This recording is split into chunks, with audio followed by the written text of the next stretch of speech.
मैं आदरणीय प्रोफेसर पीजे कुरियन का धन्यवाद करता हूं। हमारी परंपरा रही है कि हम इस विदाई समारोह के अवसर पर माननीय उपराष्ट्रपति को एक स्मृति चिन्ह भेंट करते हैं। माननीय प्रधानमंत्री जी हमारे साथ यहां उपस्थित हैं। मैं सीधे आदरणीय प्रधानमंत्री महोदय से अनुरोध करूंगा कि आप कृपया माननीय श्री मोहम्मद हामिद अंसारी जी को स्मृति चिन्ह भेंट करें।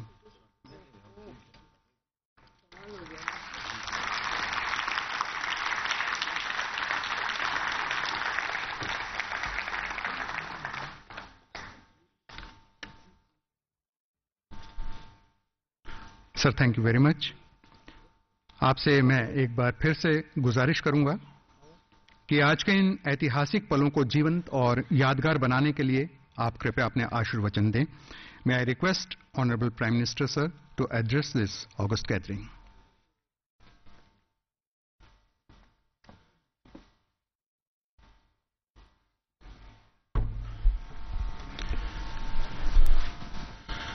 आदरणीय उपराष्ट्रपति जी, श्रीमान अंसारी जी, कल से जो दायित्व संभालने वाले हैं वो श्रीमान वेंकैया नायडू जी,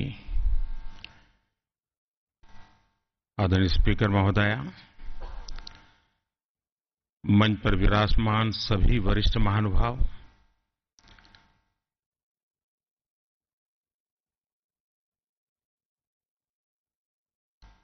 मुझे बताया गया कि 1984 के बाद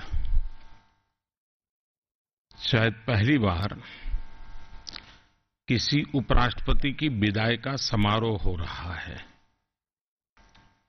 क्योंकि ज्यादातर इस्तीफा देने के कारण या राष्ट्रपति का चुनाव लड़ने के कारण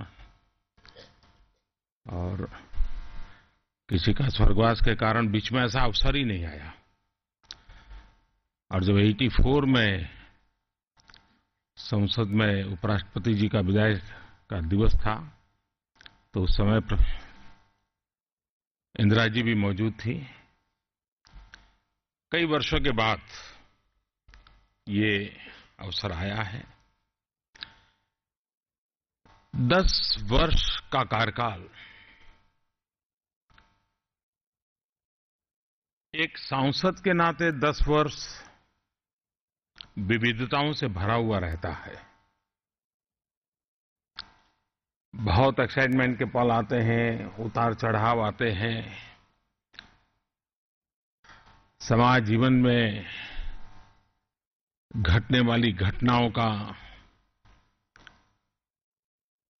एक सांसद के जीवन में बहुत कुछ होता है। इतने सारे अवस्थाओं के बीच चेयरमैन को एक स्थिरता बनाए रखनी पड़ती है। कितनी ही तीव्रता क्यों न हो, कितनी ही विपरीत अवस्था क्यों न हो, और 10 साल तक लगातार इस अवस्था को चलाना, ये अपने आप में एक बहुत बड़ी कौशल्य की, धैर्य की और इंटेलेक्चुअल एबिलिटी की रिक्वायरमेंट के कारण हो सकता है। आमतौर पर पद कोई भी रहा हो, लेकिन सार्वजनिक जीवन हमारा ऐसा है कि विवादों से घिरा हुआ रहता है। सही झूठ पता चलते चलते तो दाग चिपक जाता है और बाद में कोई सही झूठ में किसी का इंटरेस्ट भी नहीं होता है। इतना लंबा सार्वजनिक जीवन में अलग अलग पदों पर दायित्व संभालने के बाद कम से कम मेरे ध्यान में कोई भी ऐसी चीज नहीं आई है जो अंसारी जी के साथ विवादों में घिरी हुई हो। ये अपने आप में एक बहुत बड़ी बात है। सार्वजनिक जीवन में हम सबके लिए सीखने वाली बात है। अंसारी जी का पारिवारिक बैकग्राउंड बहुत ही रहीसी, एक प्रकार से सार्वजनिक जीवन की रहीसी विरासत उनको मिलती रही है। उनके दादा, नाना, पिता किसी न किसी सार्वजनिक जीवन में वो नेतृत्व करते रहे हैं। बहुत कम लोगों को मालूम होगा शायद, उनके एक फर्स्ट कजीन ब्रिगेडियर उस्मान 48 में पाकिस्तान के साथ लड़ाई में जम्मू की धरती पर शहीद हुए थे, देश के लिए बलिदान दिया था। तो ऐसी एक परंपरा से पले बढ़े अंसारी जी संसद में, और मेरा अनुभव रहा है कि वो अपने विषय में बहुत कम बताते थे। मैं कभी उनके घर भी जाता था, जब मैं मुख्यमंत्री था तब भी जाया करता था। तो मेरा अनुभव रहा कि वो जिज्ञासु की तरह आपको बारीकी से पूछते रहते हैं। शायद वो उनका कैरियर डिप्लोमेट के कारण भी शायद ये उनका गुण विकसित हुआ होगा कि सामने वाले को बिजी रखो, वो बोलता रहे, हमारे जरूरत निकाल देंगे। और वो गुण उनको सदन में भी बहुत काम आया। बोलते रहो भाई, देखेंगे आगे क्या होता है। जब ऐसे विदाई समारोह में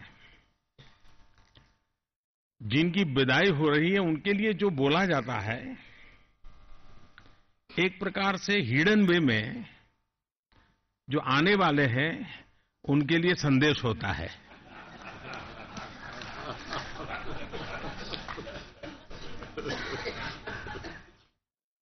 ये गुण थे, ये गुण थे, ये गुण थे, सब इसलिए कहा जाता है कि भाई आप भी ये करना।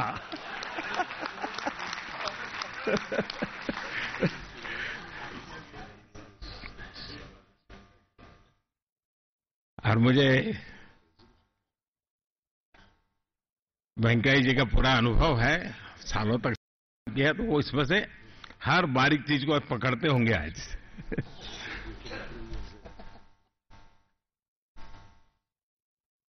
मुझे विश्वास है कि इतना लंबा सक्रिय जीवन, इतना लंबा अनुभव, 10 साल के कार्यकाल में काफी बदलाव राष्ट्र जीवन में भी आए हैं, और इस पद पर रह करके उसको देखने का एक अलग अवसर मिलता है जो उन्हें मिला है। सदन की कार्यशैली में भी बदलाव, नए सुझाव, हो सकता है वो जब तक वहां थे संभव न हुआ हो। मुझे मालूम नहीं है कि इस पद से भूतकाल में जो निवृत्त हुए उन्होंने बाद में इस व्यवस्था में क्या आमूलचूल परिवर्तन करने चाहिए, व्यवस्थाओं में क्या सुधार लाना चाहिए, टेक्नोलॉजी को कैसे लाना चाहिए, ज्यादा हमारा समय प्रोडक्टिव कैसे बने, आउटकम कैसे ज्यादा बढ़े। क्योंकि वहां बैठे हैं तो उन्होंने सब देखा होगा। हमारा अपर हाउस और अधिक क्रेडिबल कैसे बने।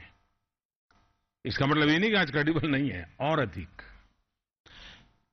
अधिक समाज के लिए एक बड़ी श्रद्धा का केंद्र कैसे बने। लोअर हाउस के लिए भी अपर हाउस एक श्रद्धा का केंद्र कैसे बने। सिर्फ प्रेरणा का नहीं, मैं श्रद्धा का शब्द प्रयोग कर रहा हूं। बहुत कुछ उन्होंने देखा होगा, बहुत कुछ उन्होंने अनुभव किया होगा। उस समय शायद उनकी मजबूरियां रही होगी, अवस्था ऐसी रही होगी, उनको उस समय दिन निकालना होगा, सरकार का कोई कामकाज निकालना होगा, बड़ी गर्मा गर्मी है, गहमा गहमी है, तो उसको थोड़ा ठंडा करने के लिए कुछ स्टैंड लेना पड़ा होगा। लेकिन उसमें से कुछ कॉन्क्रीट चीजें निकल सकती हैं। मैं आशा करूंगा कि देश हित में आने वाले लोगों के लिए उपयोगी हो और कुछ व्यवस्थाओं में बदलाव लाना हो। उन्होंने जरूर इसे शब्दबद्ध करना चाहिए, एक अच्छा सा डॉक्यूमेंट देना चाहिए। इस अनुभव के आधार पर आने वाली जो भी पीढ़ियां होगी, सरकारें होगी, जरूर उसमें से दो चार चीज करते चलेंगे। उसके कारण हमारी इंस्टीट्यूशनल व्यवस्थाएं और अधिक अच्छी बनेगी। और मैंने देखा है कि वो उनकी एफिशिएंसी, उनकी क्षमता, उनका डायनेमिज्म, और जिस प्रकार से उन्होंने हेल्थ को मेंटेन किया है, तो बहुत कुछ कंट्रीब्यूट आगे भी कर सकते हैं। मैं आशा करूंगा कि वो जरूर हम लोगों के लिए उपयोगी बहुत सी चीजें हमें देते रहें। मेरी उनको बहुत बहुत शुभकामना है। उत्तम स्वास्थ्य के लिए शुभकामनाएं हैं। उत्तरोत्तर देश की जरूरी चीजों में उनका मार्गदर्शन मिलता रहे, इस अपेक्षा के साथ बहुत बहुत धन्यवाद।